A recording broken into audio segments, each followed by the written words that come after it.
Hello and welcome to Executive Discourse, which is coming to you on the network service of the NTA. My name is Ololade Adeniji Adele. On this week's episode of the program, I have a man, I think I'll just describe him as a politician. But first of all, he is a pharmacist. Now, he is a man who has achieved so much. He was the first Chief Executive Officer and Managing Director of Pfizer. Yes, you know that international, medical brand called Pfizer. He was the one, he had started earlier working with Pfizer, and when Pfizer was going to leave Nigeria, he became the CEO and the managing director. After that, he set up his own pharmaceutical organization.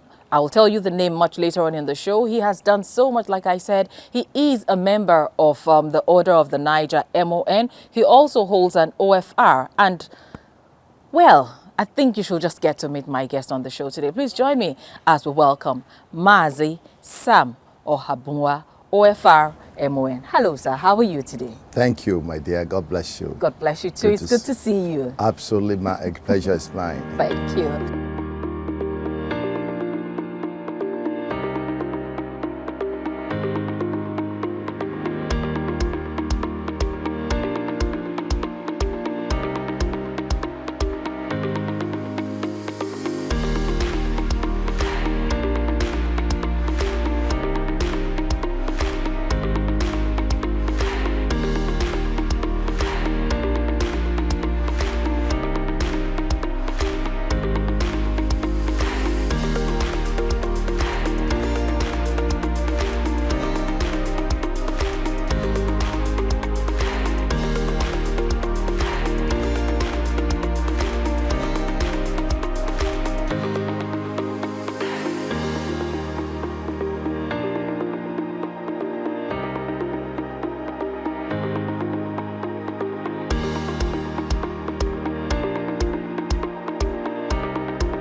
So, I wouldn't want us to bore our viewers, with where you were born and all of that.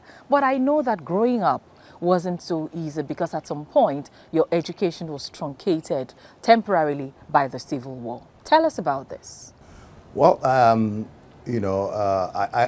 want to say that I grew up in an environment that was very motivating. Those days we grew up in Port Harcourt, River State, and we lived in a cosmopolitan environment where we didn't know who came from where. We all spoke either English or we spoke Pidgin. Hardly did we speak vernacular because both in school and in the community, it was a country that we saw that was rising. Especially after independence in 1960, we all had hopes. I mean, the country and the economy was growing.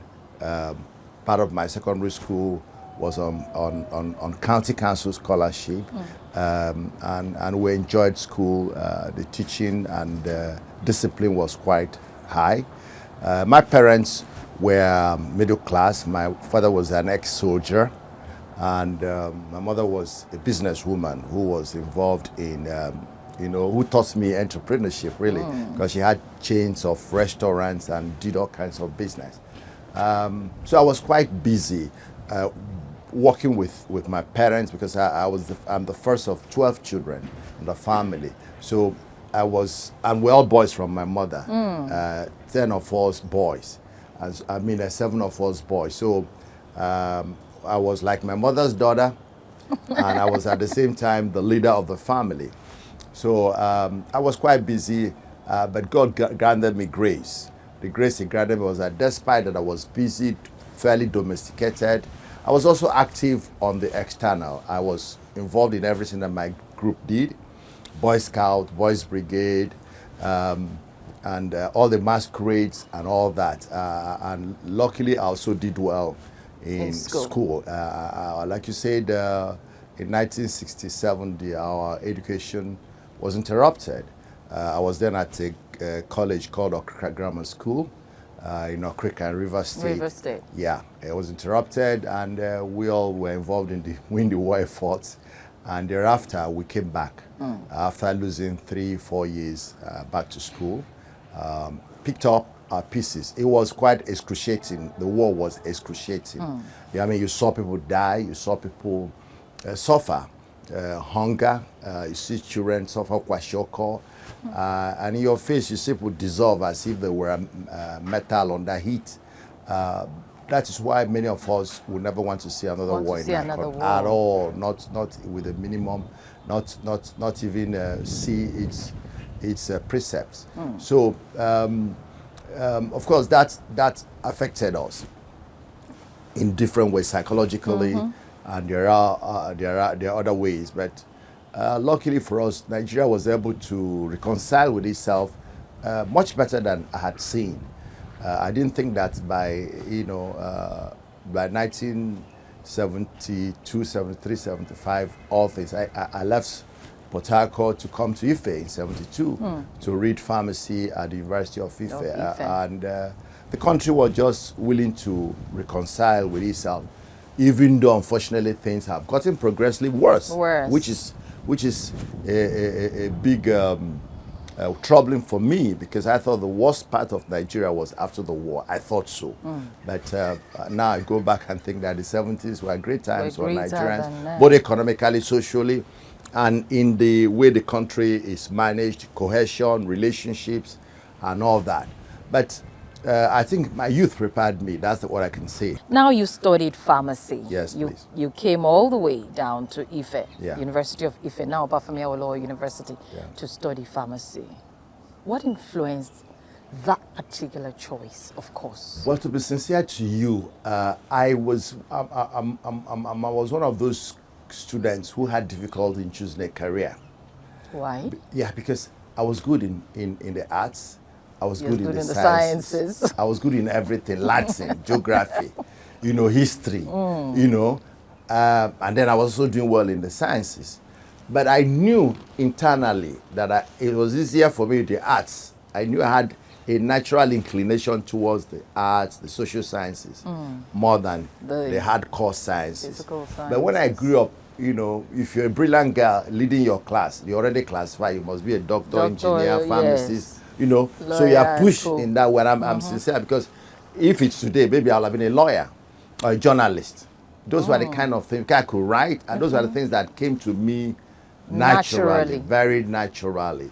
I even wrote plays. I organized dramatic society, and we acted films in the name of play. Films, those Indian films. We acted them without props and without any artificial jumping, creating all kinds of scenes.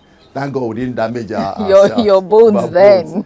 Yeah. So, and there was no counseling, as you find now, no career counseling. So today I say I would like to be a doctor. Then the next day I say I'd like to be a lawyer. The other day I say I'd like to be a journalist. I'd like to be an aeronautical engineer. All sorts of things.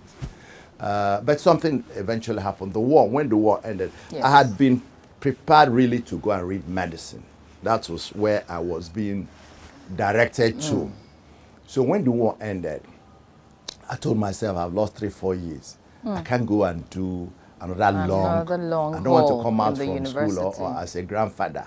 So I was looking for a shorter course related to, in fact, no, what happened was that after the war, I did a course in economics. I wasn't doing economics before the war, but after the war, I did it for 1 year. And I had A1 in it. I just loved economics. All right. And so I began to think in that manner. So as I was about to enter to the university, I bought my form. And I met an uncle of mine. Just as I was carrying my form, I went to visit him. We went to watch a football. He said, "Are you planning to go to university?" I said, "I already have my form. What do you want to read?" I said, "I'm looking at reading management, business management. That was what I had decided after looking at Because the of brochure. that idea of economics. And then I read in the brochure, I was interested in the course content of business management. So I told my uncle I want to read business management. He looked at me and said, whose business do you want to manage? Do you want to manage? He said, go and do a professional course. You can even use it to do business. He said, I'm a civil servant and I'm not happy with my life, because I read a general course and I'm working and I'm not quite happy with it. Go and do a professional course. Then if you want to do business, you can still do business with your profession. If you want to manage business. I said, well, to business, I wanted to read medicine, but I can't deal with staying 6-7 years in the university. So we began to look at courses related to medicine. Okay. That's how I came to pharmacy. Are you getting me? Yes. It was not my original idea, I must say so. So we came to pharmacy and I accepted to take pharmacy. And that was how I went you to. ended up with I applied pharmacy. to Ife, applied to Benin, applied to Ibadan. And they all admitted me. In fact, Ibadan admitted me for pharmacology. I didn't know the difference between pharmacology and pharmacy. But when I went to the Ife campus, I fell in love. You were impressed. Campus was you were swept away. I was really swept away. I said, this is where I'm going to be. So I went through Ife and I read pharmacy. And as somebody says, the truth is that I ended up being a business manager. I really ended up practicing business management because even though I'm a pharmacist, I have not, except for the first 2 years as intern pharmacist or youth corps, the work I have done is essentially business management. Because when I joined Pfizer as a medical rep or pharmaceutical rep, I became area manager, marketing manager, and I went on management. Yes. 24 hours a day, 7 days a week. You can watch NTA International live on your TV, computer, iPad, tablet and phone. Log on to visiontv.co.uk and click on Entertainment, then NTAI. You can also download the iOS or Android app on your mobile devices to watch NTA International on the go, anywhere in the world. NTA International, your window to the world. Sam's intelligence is extraordinary. We are classmates, and from primary school he always came first in class. From primary 1 to primary 2, then standard 1, standard 2 to standard 6, the way it used to be. We were the last set that went through the 8 years in elementary school. Then he went to school, of course, in primary school with scholarship because of his intelligence. In secondary school, he did the same. We were both in the same school, Okrika Grammar School in Port Harcourt, Rivers. From the year we entered that school till 1964 till 67, as the war started, Sam was on top of the class. First term, second term, third term, unfailingly. To the extent that my father challenged me to beat him in school. I couldn't. I never came first whilst he was in class with us. And he had this thing about him. It's like somebody that is destined to be somewhere. And he's fearless, very adventurous, and is transparently honest person. Sam, in class, wouldn't come first in all the 10 subjects. He would just come first in 1. And the other 9, other people might come first, other 9 individuals will come first. But consistently, he will come second in all the other 9 subjects. Oftentimes, a difference of 1 or 2 marks. So the person coming first in the next subject might score 90. He will be 90. He will be 89 or 87. So cumulatively, with a first position in one subject and second position in the other 9 subjects. He comes out first, unchallenged, mathematically. What was the experience like, you know, practicing pharmacy, even though in the early years and then you going into management? What was that experience like for you? The experience was also quite exciting. First is that I had a very rapid career growth. First, when I was going to work for Pfizer, in fact, after I finished my youth service, I had an uncle who lived in Aba, and he had money. So he came to me and said, "Hey, Sam, I've been waiting for you. Yeah, now let's set up a pharmaceutical company. Let's do business. Let's import. Let's manufacture." You know, he had money, and I thank God. Well, I thank God that that didn't excite me. I told him, I said, "Sir, you know, I've just come from school. Most of what we learn in school is theory. Not the practical. I need to get practice. So let me go and work and gain some experience. Then we can come and do business." He said, "Okay, how many years do you need?" I said, 3 to 5 years. He said, "No, use 3. I said, "Okay." So we agreed. So when I went into Pfizer, I determined that if I stayed 3 or 5 years, I would learn everything about how a pharmaceutical company is run and managed so that I can replicate. That was my mission. You actually wanted to go back to your uncle? Yes. I believed I wanted, because it was okay to, I mean, at the end of the day, people want to do business. Yes. And run their own companies. But I didn't want to run the typical Nigerian bar company. I wanted to model it against some of the best, even if it's at a small level. So I went into Pfizer with that mission. You know, and what happened was that while I was trying to learn and work, it was rare that I was working very hard. And I got promoted so rapidly. I joined in 78 in Benin, 2 years, 78 to 1980. I was promoted area manager. I'm brought to Lagos. It's an area as important as Lagos West. I came to Lagos. I stayed in Lagos only 1 year. The sales of Lagos turned around rapidly. And there was, is this for real? Is it a fluke? Or is this guy enjoying the benefit of the work already done by others? So to resolve it, they decided to send me to the East. So in 81, I was sent to the East as area manager East. I got to the East. In 1 year, I turned the sales the fortunes around too. Around again. So that was 82. They say, well, you've done it in your Bendel, Ondo territory as a rep. You've done it as the area manager in the Lagos. You've done it in the East. Now come and be national sales manager. So 82, they brought me to Lagos to become national sales manager. And 83 was going to be the limit, the 5-year cut. You know, I was supposed to stay 3 to 5. 78 to 83. So 5. In those 5 years, I got promoted to become almost a senior manager. Goodness. It happened so much that on my 5th year, you know, most companies in those days will give you what they call long service award. From your 5th year, then you know, they'll probably give you a certificate. You work for 5 years. They give those who work for 10, some other things 15.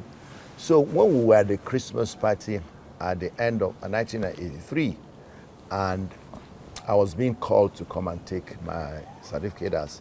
When I walked out, when I was called, I came out to the podium. I was kept standing for almost 6-7 minutes. Why? Some people were arguing inside the high table. That this man is more than 5 years here.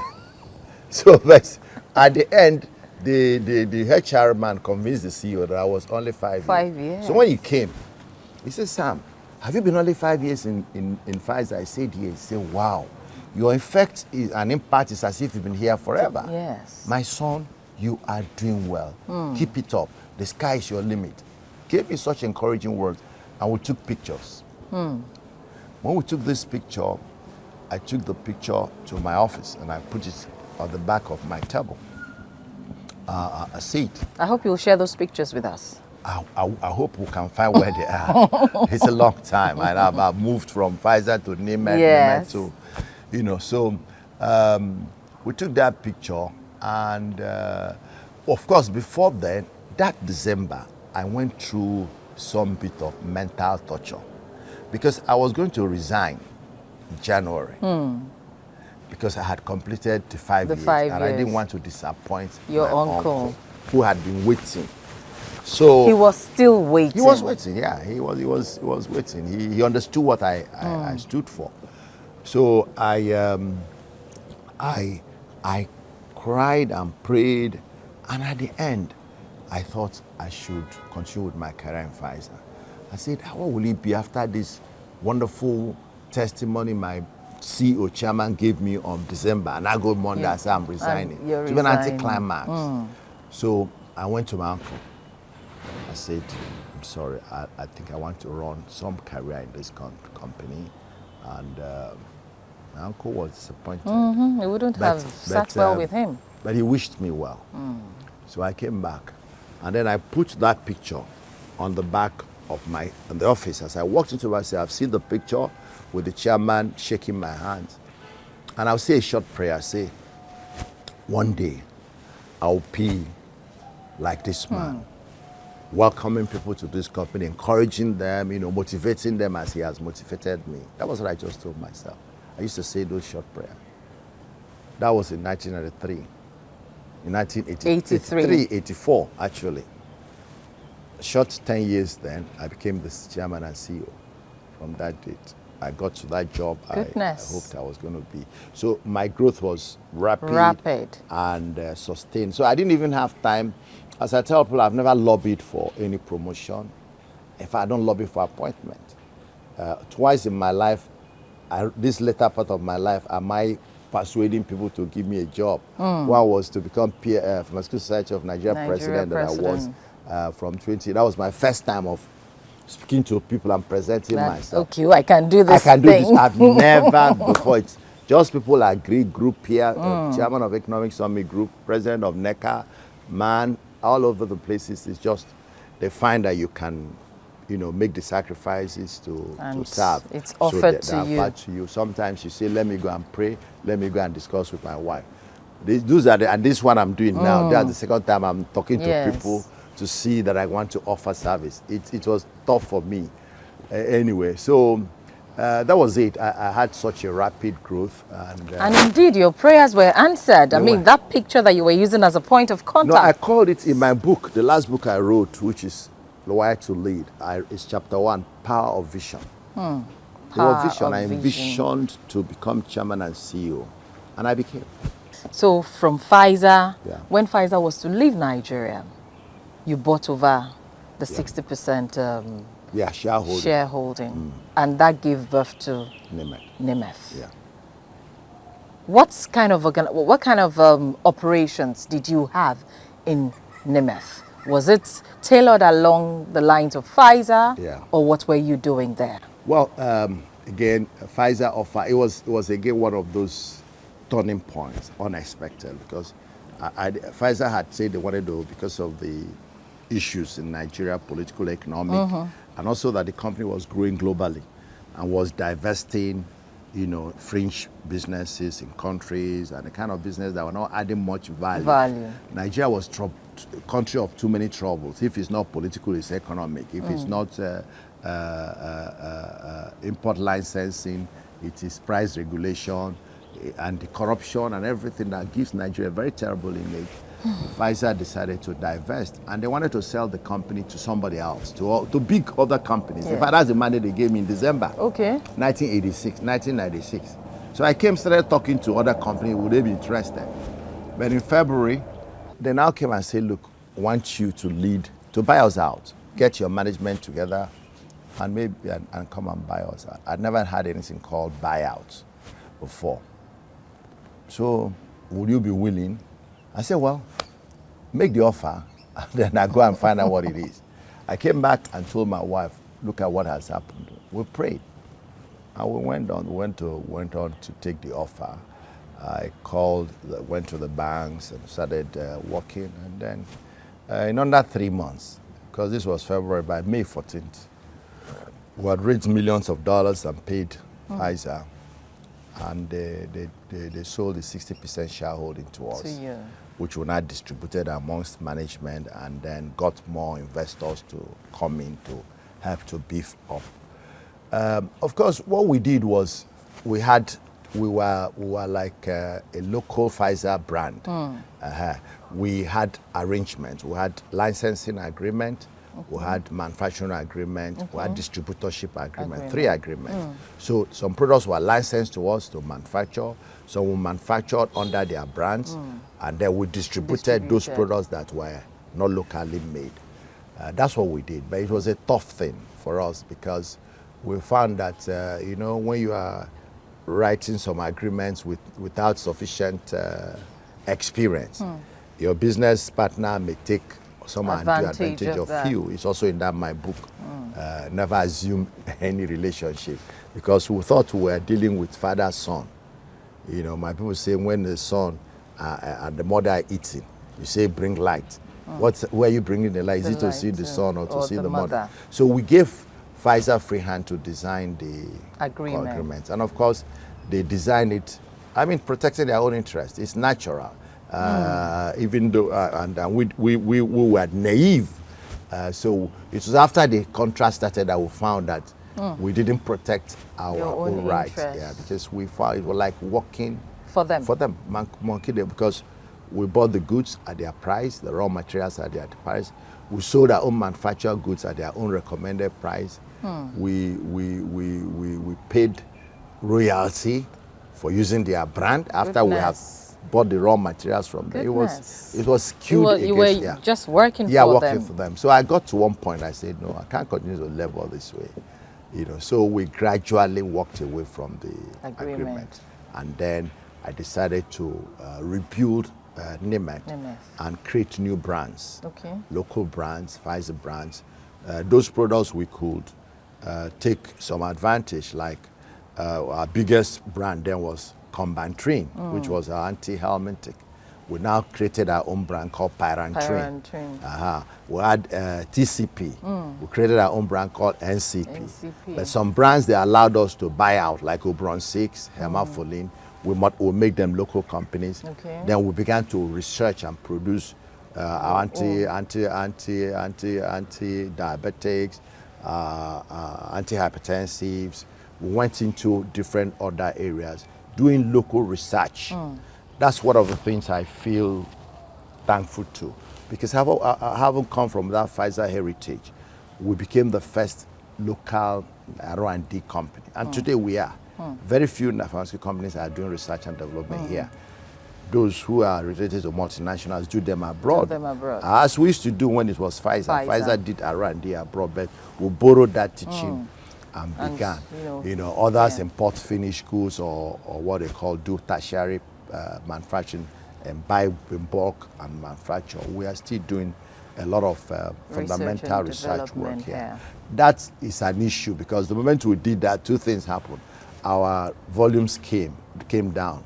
One, because we have new brands, not the known brands. So we have to start to rebuild their market shares. Then 2, we're investing a lot of money in research and development, and we're taking short-term money from banks to invest in long-term ventures. So it caused some bit of dissonance to the business, but by the grace of God, we're able to overcome all that, and the company is thriving.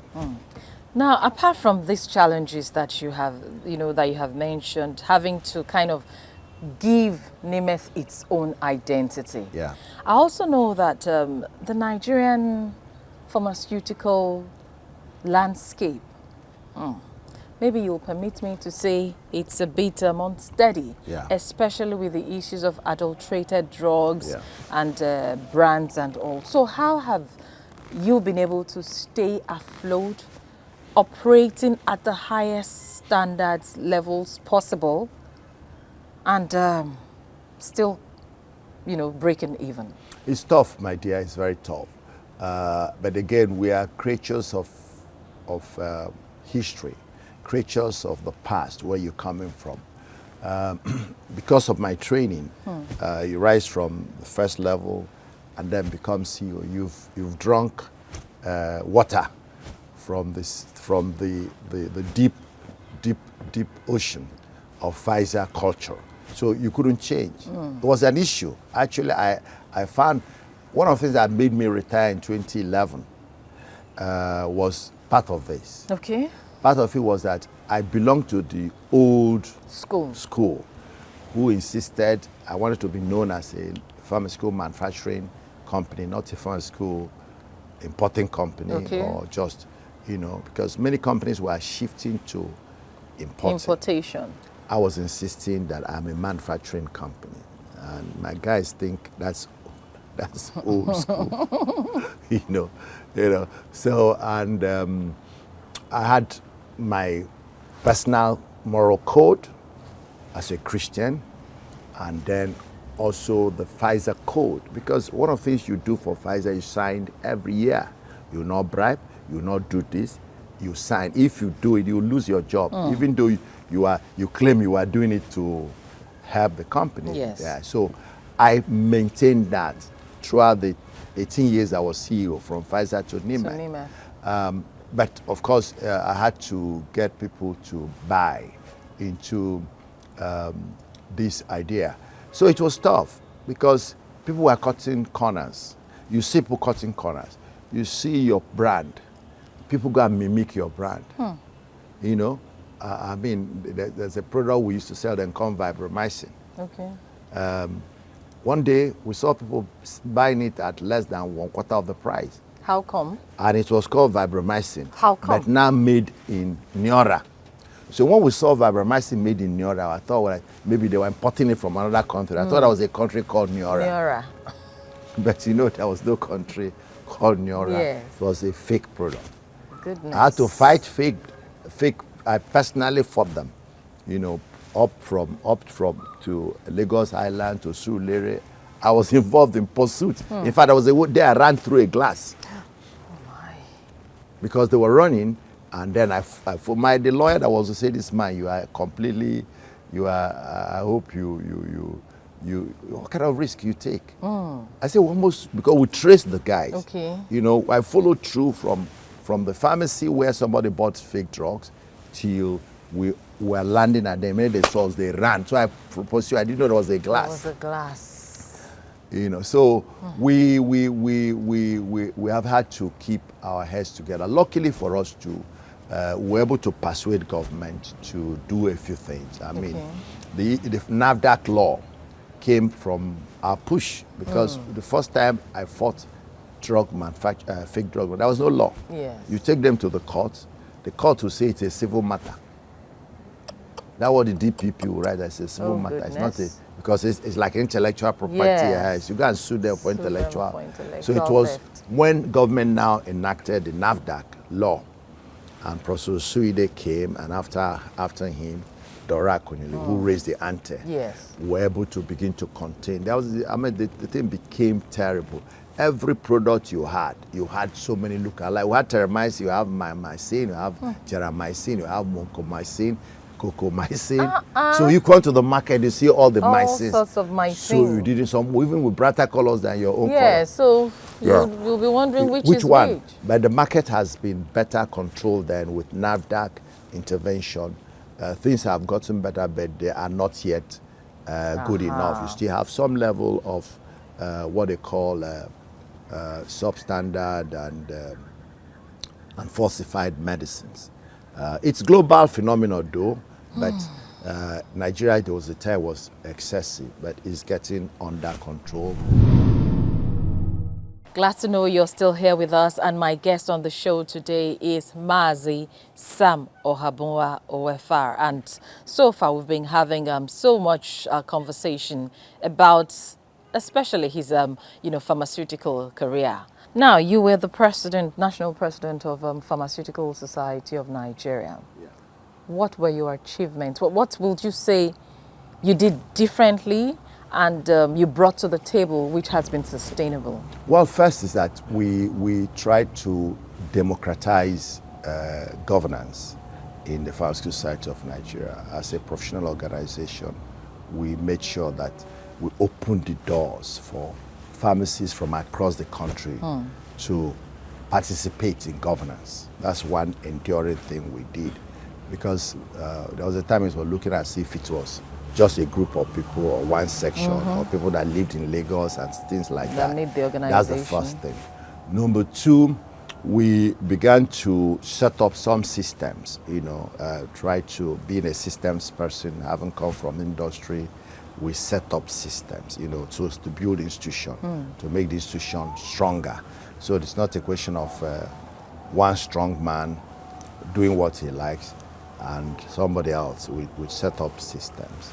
Number three was that there were some laws which we had to push to get for the profession. One was the law that recognized what they call the consultancy cadre for pharmacists. It's since 2011. The law had been going forward and backwards. It will not be approved, it's not gazetted, but so we pushed, and God helped us to get that law gazetted. So we now have a consultancy cadre, like you have in medicine. In medicine. Of course, some of our medical colleagues didn't like it because they wanted consultant to just be for them. For them alone. No, so now you have consultant pharmacists. Yes, as you have consultant obstetricians, consultant gynecologists, yeah. And all. Yeah. So number three, related to law, there's a pharmacy law, a new pharmacy law called Pharmacy Council Law. We pushed that very, very extensive. We got it twice in the office of the president. He didn't sign it, expired. We got it back at least before I left. And the new president is working hard to see that it gets finally signed. I know that you have thrown in the towel, to join the race to run the affairs of Nigeria as Mr. President. By the grace of God. Why? Well, the reason is that when I was in New York in 1986, and after I was announced the best participating sales manager in the team, people came up to me and said, "Hey, Sam, which university did you go to?" I said, "I went to the University of Ife." They said, "Where is that?" I said, "Nigeria." They said, "Wow, do you have good universities in Nigeria?" I said, "We have many. University of Ibadan, University of Nigeria, Ahmadu Bello University, University of Lagos." I began to call them. The guy said, "You don't mean it? Then you must have very smart people like you." I say, Nigeria has millions of smart people. Smarter than, if you calculate me or add me to that list, there are much smarter people. The next question was, then why is your country the way it is? I scratched my head. I couldn't find a convincing answer. But something happened to me, because when I returned to Nigeria that weekend, I began to see the difference. From the airport, both the heat in the airport, the toilet that was not functioning, the way the customs and immigration people treated us, herding us into a small space, the way even you stayed for hours waiting for your luggage, coming out on the road and everybody's dragging your luggage with you. Touting. I began to say, can't Nigeria be organized like America? I say, what can I do to change this situation? My sister, that what took me to advocacy. That I became chairman of Manufacturing Association of Nigeria, PMG, chairman of our school manufacturer group, chairman of this, president of NEC. And it wasn't because I just wanted to be busy. It was looking for opportunity to enthrone good governance, to be able to advocate, go to meet ministers, meet senators, meet presidents, meet vice presidents, meet ministers, and say, can we organize this country? Can we adopt policies that can make us investment friendly, that will make people come and do business in our country, instead of we running to other countries? Can we see how we can increase our local output or local input and do more? Those are the things I've done. My sister, haven't done all that. Sometimes I started writing books, writing newspaper articles, all to say, how can we get our country working? And I've gotten to this age, I cannot say I've been very successful in those things that we're doing.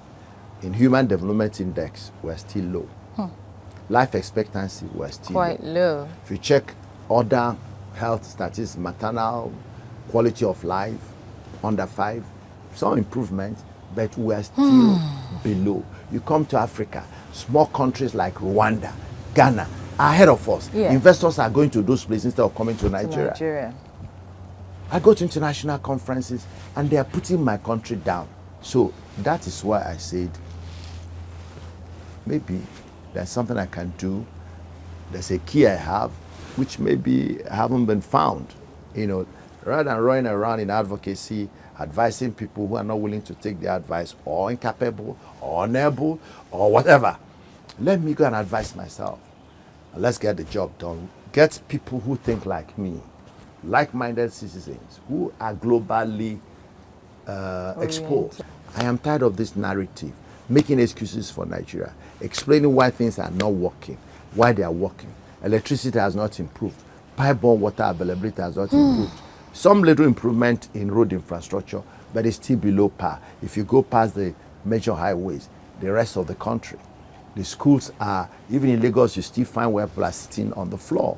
So there's so much that I think is not being done right, and that's because of the structure, the way we are governing our country. We have an inverted federation. Instead of the federation standing on its base, it's standing on its peak. So it's wobbling. And when any structure is wobbling, it can be stable. And if it cannot be stable, there can be settlement. So this is manifested in the injustice you see, the feeling of unhappiness that is leading to all the disquiet, you know, which sometimes manifests in insecurity. Because of the exposures I've heard, designing Vision 2010, Vision 2020, Nigerian political reform, all the summits I have done as chairman of Nigerian Economic Summit, every year we gather in Abuja, we get everybody from the whole, both in Nigeria, external, and we're discussing Nigerian economy. Nigerian economy and what needs to be, it's in me, I've soaked it up. And I'm going to work with people who have also soaked it up. So we're not going to be wasting too much time. The plans are there. You're going to hit the ground running. The plans are there. It's, do we have the political will? Do we have the courage? Do we have the empathy? Do we have the honesty? Do we have the love? Do we have the sincerity of purpose that we're not looking for our own? I'm not looking for myself. There's nothing I need. God has not provided for me. I want to change the narrative of Nigeria. So that is my drive, to leave Nigeria a better country, much better. If it's not much better, at least let it be as good as my own father left for me. Like it or not, some people will say that you're trying to promote an Igbo agenda, because there has been clamor that the Southeastern Party has been left out of running the affairs of this nation. Are you promoting a Southeastern agenda? Not necessarily. I'm a Nigerian citizen, a competent Nigerian who wants to be president of Nigeria. I don't want to be president of Southeast or president of Igbo. But I am Igbo and I come from Southeast. And there's something called equity, justice, and fair play. If we are a nation of multi-ethnic, we must also be inclusive in providing opportunities for governance. And leaders of this nation, especially in the party that I represent, have said we should rotate leadership from north to south. And among the south, they also know how to rotate. That's what we're saying. Do unto others as you wish. Is that a bad thing to say? Definitely not. Thank God. We are still on Executive Discourse, and I'm having a swell time, you know, with my conversation here with Mazi Sam Ohabunwa. From my discussion with you, you've mentioned your wife, you know, several times, where you have to confer with her, you pray together. You're a very busy man, especially now that you have also added, you know, this political journey to it. How much time do you have on the home front, for the home front? Well, the truth is that, you know, certain things have to be sacrificed. You know, God is faithful. God knows me. He knew me. He knows the end from the beginning. So he gives you your partner, especially if God loves you and you also seek his help. I prayed for my wife because I was confused, just as I was confused when I wanted to work. The choice. I had much work to do. I said, God help me. And God helped me. You know, people do not know that God helps. They assume God is all interested in money. God is interested in every decision, including the wine you should drink. Even the dress you should wear, God can give you. So God gave me a wife fit for purpose.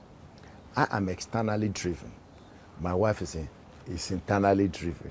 So I'm Minister of External Affairs, she's Minister of Internal Affairs. Yeah. So that helps us to maintain some bit of balance. Of course, there are pressures everywhere. I want her to follow me. She wants to stay back.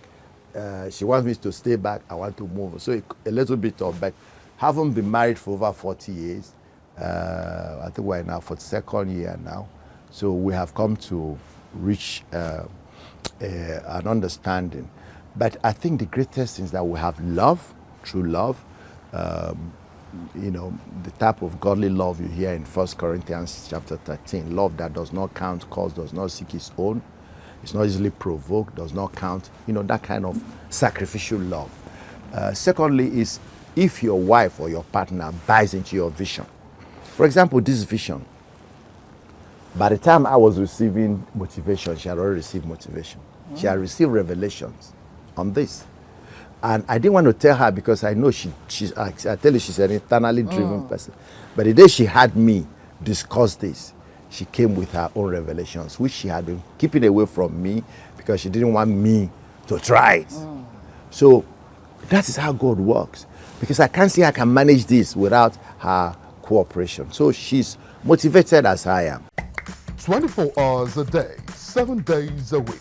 You can watch NTA International live on your TV, computer, iPad, tablet and phone. Log on to visiontv.co.uk and click on Entertainment, then NTAI. You can also download the iOS or Android app on your mobile devices to watch NTA International on the go, anywhere in the world. NTA International, your window to the world. The program is still Executive Discuss on the network service of the NTA, and my guest here is Mazi Sam Ohabunwa.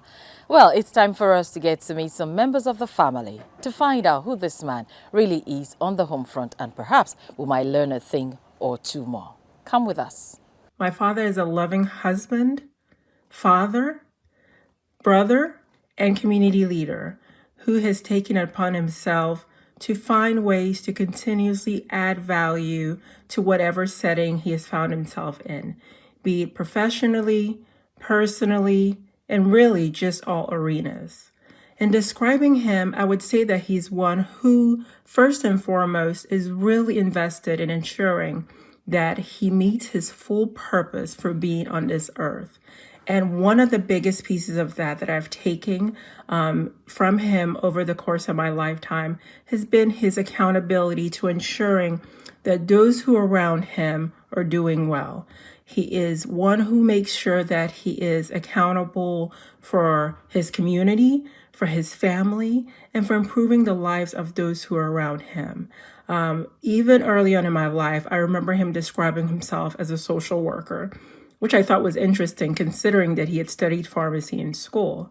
And one day he explained to me that beyond any professional or personal accolades, awards, or achievements, that if he alone was successful, then what value did it bring to the community? And so from an early age, he taught me to ensure that I was looking for opportunities to help those who are around me. Maz is a very sociable person. He's very responsible. Maz is kind, he is selfless, and of his many attributes, two that particularly strike me, and I wish there were attributes I could actually emulate, are his level of discipline. Maz is a very disciplined man. In all these years, I haven't met anyone more disciplined than he is. And then Maz is also a very courageous person. He is one to take up the most daunting of tasks and all that. So those attributes I really admire about Mazi, but other than that, Mazi is responsible. He's a family man. He's kind, and just to summarize, he's a good man. Mazi is a very passionate person. He loves God, and he loves people. So if I were to speak of Mazi's driving force, I would say it's a desire to serve, service to God, service to humanity. My dad is a very loving person. He's very caring. He's very kind, compassionate. You know, he always looks out for us. He's always there for us when we need him. And he gave us his time, quality time. You know, he would take us out, we'd go to the beach, we'd go to restaurants, and one of the highlights of my childhood, you know, he would call us anytime he was around. He would call us and he'll tell us these stories. You know, I can't really remember them, but I know that there were so many about his travels. And now that I'm older, I know that there were some embellishments here and there, but they were so much fun. We would lie on his bed and he would tell us these stories into the night. So he gave us quality time. Anytime he was around, he made up for it. He really did make up for it. So I would say that he really, really tried. If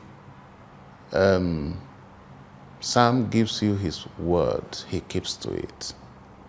He's a man of his word. He does not condone evil. He's a very equitable person. He looks at things in a balanced way. He's an empathic person. He will empathize. He motivates pursuit of excellence. There used to be a book called In Search of Excellence. I think that's what drives him. It's not money. It's not money that drives Sam. It's that achievement to say, oh, this is what he believes in, and he goes to achieve it for the greater good. Master Sam Ohabunwa, I would say first and foremost, is a pharmacist, a distinguished pharmacist. To me, he is a colleague, a senior colleague. He is a mentor. I've known him for about 30 years, but at the beginning, at a distance, being a senior colleague and a beacon in the pharmaceutical industry, you know, I don't work with him, but he was in Pfizer, I was working for Roche, but we know him, and that is where I first got to know him. So he's a senior colleague, but more importantly, he's a mentor, somebody that we look forward to. He's a technocrat, you know, because he has a career that most young people will want to emulate. Yeah. Master Sam Ohabunwa, as we begin to drive this conversation to an end, yes, a lot of times I've seen you in suit. Yeah. There was a time I was opportune to witness Arrow Day, and I saw you in the traditional regalia. Wow. What informs your dress sense? Well, it's for the occasion. Where am I going to? Who am I going to meet? Because I always like to, you know, be sensitive. You know, I mean, that is what helps you to have good relationship with people. You are sensitive to what you wear, and also what they wear. You want what can make you blend. There's a time to show diversity. There's a time to show to blend, so that they can see that you don't see them as being superior or inferior. You know, I'm going to the Southwest, that's why I'm wearing this. I'm going to Ibadan. Okay? So that's the kind of thing. I want to show wherever I'm going. Affinity, exactly, to the people, and, you know, and harmonious willingness to come to their level and feel that their culture is not inferior to mine. But I can't be wearing one dress, Isiago, with a red cap everywhere I'm going. Yes. I don't think that's the best. It keeps you, okay, everybody knows you're an Igbo man, but so what? So my own thinking is, we're lucky to have a country of diverse ethnic and culture. We should flow in them and experience them. And that makes life a lot more interesting and builds better relationships. What colors are your preference for clothes? Blue.